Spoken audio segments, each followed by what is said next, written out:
geest van de oude zus.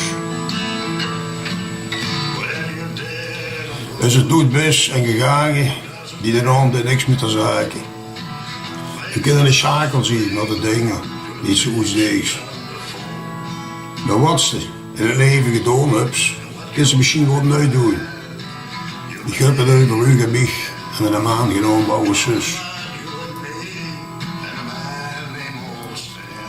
Weet je, de oude zus, het kost me de grampen zien, een oude vriend. Ze denken was zo vrij en ze waren in de wind. En weet je, ik heb de oude zus geschreven in mijn levensliedjesboek. En ik weet zeker de wereld zo beter afzien als zus nog een leven was. Vandaag zag de oude zus in mijn droom gejengde. Een zwarte promptebak sap droop langs zijn kin. En zag tegen mij wijn, ik zei dat ze nog immer die liedjes zingt voor de werkman. Vergeet me niet, ik ben de geest van de oude zus.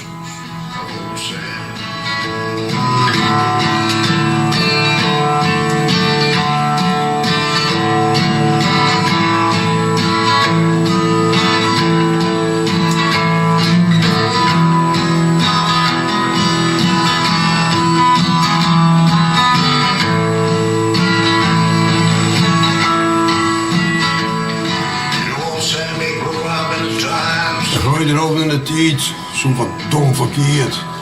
De kerk en de politiekers die hadden mijn eigen leven. Ze zachten. Zus, de bus in een communist. En daarvoor, zie wil ik moest in de kerk. Hé zus, de bus in een rebel. En dat is sommige lui pijn. Bij dat beroemde oude zus gewerkt vonden in die heilige stad. Net zag ik nog liever 30 kilometer per dag om te graven en mooie zeert. Ik heb die politiek niet nuttig. Ze wogen niet het heilige woord. Want ik hou van mijn vrouw, die mijn oma was. Vannacht zag de oude zus in mijn droom. Hij hengde een zwarte promptebak droog langs zijn kin. En hij zei tegen mij: weinig zindig. En ik zing dich nog steeds. En dan zingt toch immer die liedjes voor de weerman. Vergeet me niet, ik ben de geest van de oude zus. En ze gaan aan het aanzien dat de oude zus nog in mijn droom. En ze wordt die echo helemaal. Helemaal opnieuw en opnieuw. Vergeet me niet, want ik ben de geest van de oude zus.